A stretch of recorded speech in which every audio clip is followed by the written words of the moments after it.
بسم الله الرحمن الرحيم الحمد لله رب العالمين والصلاة والسلام على سيد المرسلين وعلى آله وصحبه أجمعين أما بعد فقد قال الله تعالى في القرآن المجيد يا أيها الذين آمنوا كتب عليكم الصيام كما كتب على الذين من قبلكم لعلكم تتقون صدق الله العظيم رب اشرح لي صدري ويسر لي أمري واحلل عقدة من لساني يفقهوا قولي سبحانك لا علم لنا إلا ما علمتنا إنك أنت العليم الحكيم فسهل يا إلهي كل صعب بحرمة سيد الأبرار سهل رب ارحمهما كما ربياني صغيرا اللهم اغفر لهما وأدخلهما الجنة الفردوس بغير حساب ولا سابق عذاب اللهم صل على محمد وعلى آل محمد بعدد كل ذرة ألف مرة اللهم صل على محمد وآله ألف مرة جزا الله عنا محمدا صلى الله عليه وسلم بما وأهله.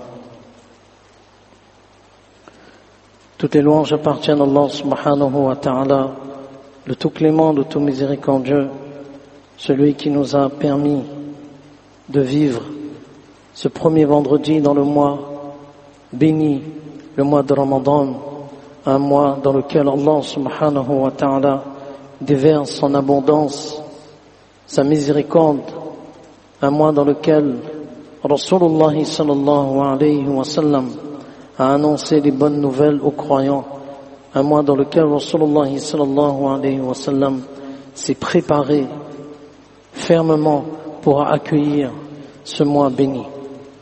Ibn al-Jawzi rahimahullah, il dit, si on aurait donné à l'homme de la tombe de faire un désir, Ibn al-Jawzi rahimahullah, il dit, si on aurait donné à l'homme de la tombe de faire un vœu, de désirer quelque chose, alors le croyant de la tombe aurait voulu passer un jour du mois de Ramadan. Tout cela pour montrer la grande valeur. Vraiment, c'est une chance exceptionnelle et Allah subhanahu wa ta'ala nous a permis d'accomplir le tarawih dans les masajid. Allah subhanahu wa ta'ala nous a permis d'alléger beaucoup de restrictions pour pouvoir passer pleinement ce mois de Ramadan avec cet objectif la'allakum tattaqun, afin que vous puissiez atteindre la taqwa, c'est-à-dire la crainte d'Allah subhanahu wa ta'ala. Et la crainte d'Allah subhanahu wa ta'ala, c'est tout simplement mettre en pratique ses ordres et rester loin des péchés, rester loin de toutes les interdictions, embrasser pleinement l'enseignement de Rasulullah sallallahu alayhi wa sallam. Et ce mois béni, Rasulullah sallallahu alayhi wa sallam déployé avec, subhanallah, une telle attention ce mois, Rasulullah sallallahu alayhi wa sallam était encore plus généreux dans ce mois que dans les autres mois. Et à travers le monde, nous voyons que dans le mois de Ramadan, il y a une entraide, il y a une solidarité, il y a une union qui est exceptionnelle. Lorsqu'on rompt le jeûne, lorsqu'on accomplit la salat, le tarawih, les masajid sont pleines, et alhamdulillah, il y a cette force de la ummah, cette force de la communauté qui se retrouve dans la solidarité, dans l'union. N'oublions pas, chers frères en islam, qu'un des signes, un des petits signes de la fin des temps, c'est l'indifférence. L'indifférence. Et ça, Allah subhanahu wa ta'ala nous en préserve. L'indifférence de la situation de son frère. L'indifférence de la situation des musulmans dans le monde entier. Allah subhanahu wa ta'ala nous a accordé combien de bienfaits. Allahu Akbar.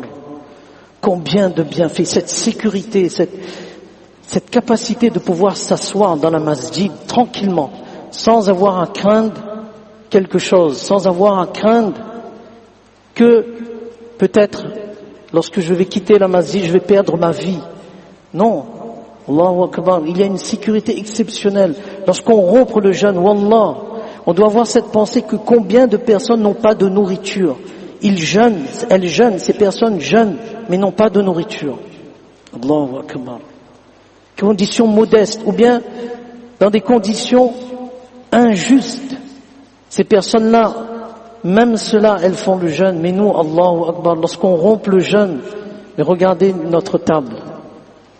Regardez notre table. Allahu Akbar. Pour le sahri, pareil. Allahu Akbar. Ce qu'on désire, notre épouse fait. Et ça, c'est vraiment une très grande faveur de la part d'Allah subhanahu wa ta'ala. Donc il faut jamais oublier nos frères et sœurs dans les autres pays du monde entier. Et à l'heure de iftar, de faire dua où Allah vient en aide à la communauté de Rasulullah sallallahu alayhi wa sallam. Dans le monde entier. Et ça, c'est très important.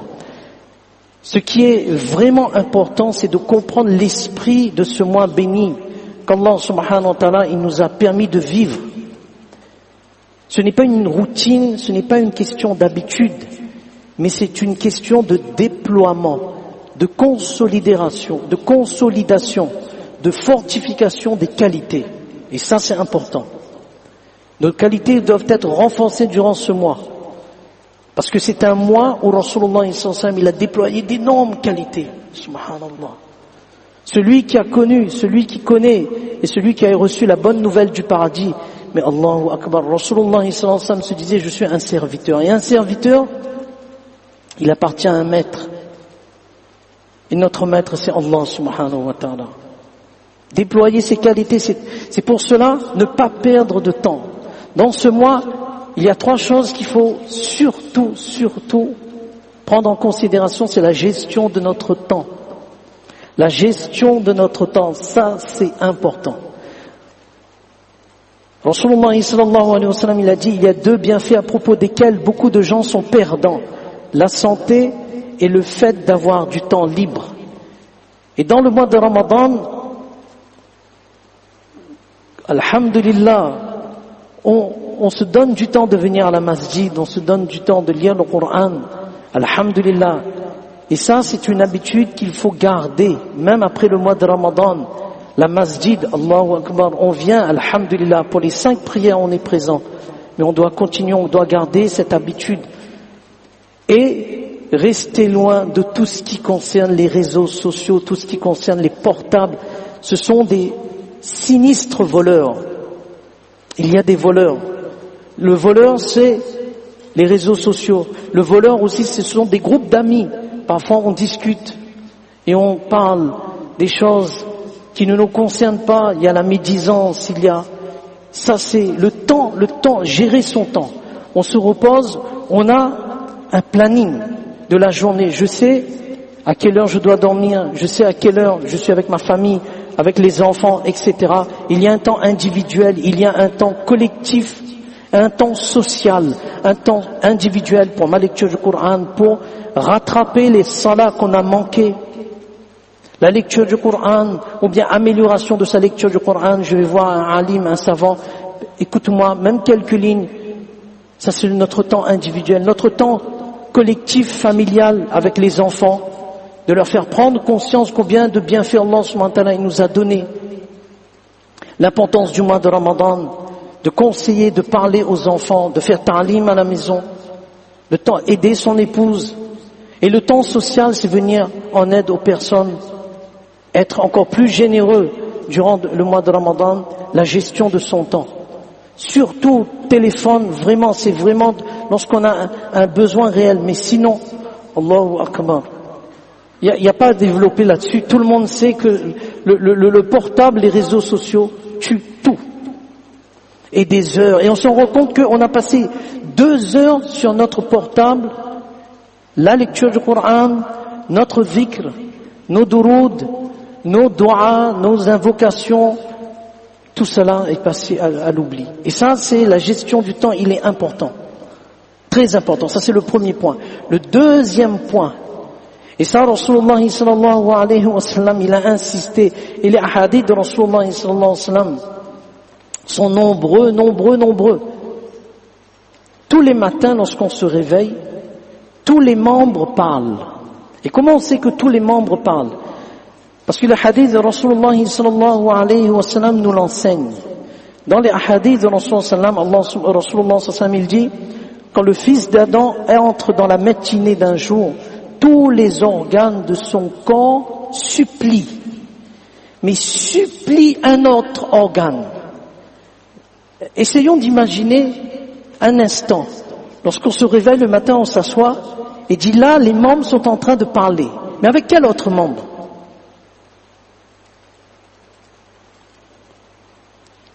Tukaffiru al-lisan, avec la langue. Ils sont en train de s'adresser à la langue. Et ils disent, protège-nous envers, c'est-à-dire par Allah, protège-nous. Parce que si tu agis bien, ben tout le reste va bien se passer. Mais si tu agis mal, ben tout le reste va être mal. La langue, ça c'est important. Paroles obscènes, paroles malveillantes, paroles déplacées. Rasulullah sallallahu alayhi wa sallam l'a dit en ce sens qu'il faut s'abstenir durant le mois de Ramadan encore plus des paroles obscènes, des paroles qui sont malveillantes. Et paroles malveillantes, c'est aussi sur le GSM. Parfois on discute avec un ami et ça part dans tous les sens. Et là, c'est les gros mots qui profèrent. Et là, ce sont des émoticônes qui s'affichent dans tous les sens. Cela entre dans cette catégorie. Il faut faire très attention. Et surtout, c'est comme si, dans le mois de Ramadan, toutes les choses, les polémiques ressortent tout d'un coup, alors que dans toute l'année, il n'y a pas de polémique. Il n'y a aucun polémique. Mais dans le mois de Ramadan, c'est là qu'on se chamaille. On se demande pourquoi. C'est très subtil, ce qu'on vient de dire. Pourquoi c'est très subtil, ce qu'on vient de dire? Parce que dans le mois de Ramadan, les démons sont enchaînés. Et pour un démon rebelle, pour imaginer la capacité d'un démon, pour un démon rebelle, il y a 7 anges. Un démon rebelle, 7 anges. Et ces démons-là sont enfermés. Alors, si nous, on se met dans un état, alors là, c'est une question. Si nous, on se met dans un état pas possible, il y a beaucoup de questions à se poser, hein. Si les démons rebelles sont enchaînés, et que nous, on se met en colère, une mauvaise colère, ou bien on ne contrôle pas sa langue et on se chamaille, et il y a des polémiques qui ressortent, il y a des questions à se poser, hein. Les démons ne sont pas là. Il faut se demander qui est le maître et qui est le serviteur, qui est le professeur et qui est l'élève. C'est une question subtile, qui mérite toute réflexion. Donc c'est important de contrôler sa langue, de se contrôler soi-même, de se dire, si quelqu'un cherche à polémiquer, ana assoum, ana sa'im, je jeûne, on n'entre pas dans les polémiques.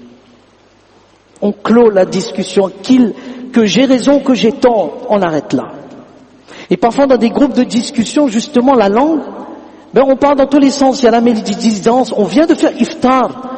Wallah, Allah subhanahu wa ta'ala, vraiment, on vient de faire iftar. On sort de l'iftar, on vient à la masjid, on sort de la masjid, on est avec un groupe d'amis, et là on parle. Et là, il y a la médisance. Là, c'est consommer la chair de son prochain. Allahu Akbar. Quel est le sens du jeûne? Si on arrive à dire non dans le jeûne, si on arrive à dire non pour les choses licites, parce qu'on s'interdit les choses licites, la nourriture, la boisson. Si on arrive à dire non pour les choses licites, mais pour les choses illicites, ça doit être encore plus important. C'est un non vraiment catégorique. Non. La langue, je contrôle. Ça, c'est, Allahu Akbar, la langue, c'est quelque chose qui fait des dégâts. Dégâts, pas possible. Et troisième et dernière chose, la réussite de notre mois de Ramadan passe par la purification de notre cœur. Ça, c'est important. Restez loin de tout ce qu'Allah subhanahu wa ta'ala, il nous a interdit. Tout. Ibadat, c'est une catégorie des obligations. ibadat, les adorations. Mais les ibadat s'étendent aussi dans toutes les sphères de notre vie, de notre commerce, de notre vie de tous les jours, notre comportement envers nos parents, notre comportement envers notre épouse et vice-versa. Tout ça, que ce soit dans les transactions, que ce soit dans nos relations, on essaie avec une ferme intention de rester loin de tout ce qui peut amener le mécontentement d'Allah subhanahu wa ta'ala. Notre mois de Ramadan, il est réussi, non pas dans la routine et l'habitude, mais dans la profondeur de la compréhension du sens du mot taqwa. La'allakum tattaqun. Tout ce qui est illicite, tout ce qui est relation illicite. Pendant le mois de Ramadan, avant le mois de Ramadan, j'ai l'habitude de discuter avec quelqu'un, avec une personne avec qui je n'ai pas le droit de discuter. J'entretiens une relation illicite. Ce n'est pas mon mahram. Mais je parle. Mais dans le mois de Ramadan, j'arrête tout. Et après le mois de Ramadan, je recontinue. Non. Non. Non. L'adultère, la fornication, ce n'est pas seulement l'acte, mais ce sont les préliminaires. Envoyer des messages, etc. Entretenir, non. Tout cela, on doit mettre de côté. Tout cela, c'est fini. La rancune, la jalousie, l'animosité, tout cela, c'est non. Tout cela, c'est terminé. Je ne m'entends pas avec un frère, j'ai des différences, mais ici, c'est clean. Je déteste l'action, je ne déteste pas la personne.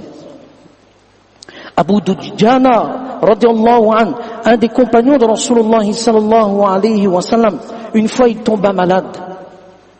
Abu Dujana, radiallahu anhu, une fois il tomba malade. Alors les autres compagnons, radiallahu anhum, sont venus le voir. Et ils ont constaté que son visage était illuminé. Son visage était illuminé, subhanallah. Et dit, ya Aba Dujana, mais qu'est-ce qui t'a valu d'avoir ce visage qui est plein de lumière? Il dit, il y a deux actions que je tiens fermement. Je ne lâche pas. La première action, je ne parle pas de ce qui ne me regarde pas. Le contrôle de la langue, entre autres. Je ne parle pas de ce qui ne me regarde pas. Et deuxième chose, mon cœur est saint vis-à-vis de tous les frères de l'islam. Je n'ai aucune... On peut avoir des différences. Entre les compagnons, radiallahu anhum, ils avaient des différences d'opinion. Mais les compagnons, radiallahu anhum, se respectaient. Ils ne s'évitaient pas. Les compagnons, radiallahu anhum, ici, c'était des hommes, des vrais hommes, qui ont été formés par Rasulullah sallallahu alayhi wa sallam. Ce cœur, il a besoin d'être. Allahu Akbar. Hazrat Omar, radiallahu anhu, le second calife de l'islam, il dit, je fais dua. Je fais dua pour la personne qui vient me voir et me dit, Ya Omar, il y a une erreur que tu as faite dans telle chose. Il dit, je fais dua pour cette personne. Je préfère avoir un ami qui me prépare pour la vie de l'au-delà. C'est ça le vrai ami. Le vrai ami, c'est celui qui va me dire, et on va pas prendre la colère. Les amis d'Allah, c'était ça. C'est-à-dire que s'effacer complètement. Pendant le mois de Ramadan, pour eux, c'était une occasion de saisir avec abondance la miséricorde d'Allah, se purifier, se remettre en question à chaque instant, ne pas être susceptible ou être colérique, parce que quelqu'un nous a dit ceci, gentiment, en privé il nous a dit, mais après on ne parle plus avec cette personne, on devient susceptible. Non, les compagnons d'Allah, au contraire, les compagnons d'Allah, ils étaient ces hommes, jazakallah. Imam Abu Hanifa, rahimahullah, celui qui a dicté plus de 1 270 000 masla, un jour, un homme de tous les jours, il vient vers Imam Abu Hanifa, rahimahullah, et il dit, oh imam, crains Allah, subhanallah, un tel imam qui a dicté dans sa vie plus de 1 270 000 masla. Ce même imam, Fudayl ibn Ayad, rahimahullah, un autre homme pieux, lorsqu'il a entendu une histoire à propos de Imam Abu Hanifa, il a dit, Quel imam. Il a pleuré, il a dit, mais si ça c'est notre imam, qui sommes-nous? Cet homme lui a dit, crains Allah, ô Abu Hanifa. Abu Hanifa, rahimahullah, s'est pas mis en colère. Moi je suis imam. De quel droit tu viens me voir pour me dire, moi je suis responsable de telle chose? De quel droit tu viens me dire? Mais Abu Hanifa, rahimahullah, il a baissé la tête. Et il a levé son regard. Combien de fois on a dit, par exemple, pantalon de sous-cheville, c'est interdit? Ce sont des choses simples, mais on oublie. C'est la gravité, c'est grave. Imam Abu Hanifa, rahimahullah, lui a dit, Jazakallah khaira, c'est quelque chose que j'ai besoin tous les jours. C'est quelque chose que ce rappel-là, je l'ai besoin tous les jours. Ça, c'était notre imam. Allahu Akbar. Et quelqu'un l'a vu en rêve. Allahu Akbar. Quelle place il est dans le paradis. Quelqu'un l'a vu en rêve et dit, Abu Hanifa, où es-tu? Quel était ton jugement? Il dit, Allah subhanahu wa ta'ala m'a mis dans les hautes sphères du paradis. Si on le fait, c'est pour préparer notre tombe. Et le mois de Ramadan, c'est ça. Gestion de notre temps, contrôle de notre langue et rester loin de tout ce qu'Allah subhanahu wa ta'ala n'aime pas. Fajazakumullahu khaira, ahsan al-jaza. Qu'Allah subhanahu wa ta'ala nous donne tous la compréhension de comprendre et de vivre ce Ramadan pleinement, de comprendre les bienfaits qu'Allah subhanahu wa ta'ala nous a donnés, de faire droit pour nos frères et sœurs dans le monde entier, et qu'Allah subhanahu wa ta'ala fasse que le vrai jour de Eid soit le premier jour de notre tombe, Inch'Allah ta'ala. Fajazakumullahu khaira, ahsan al-jaza fi ad-darain.